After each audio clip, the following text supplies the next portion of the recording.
money arguments are never about money, and sex arguments are never about sex.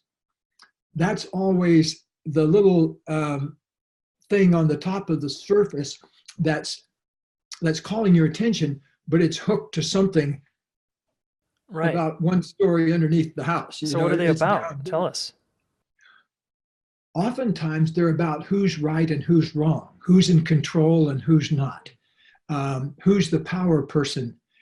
See, because a lot of people have power issues in the relationship. It's important for them to be right and win arguments and be in control. And be in control and make sure the other person, so that act of being right, of being in control, hides fear.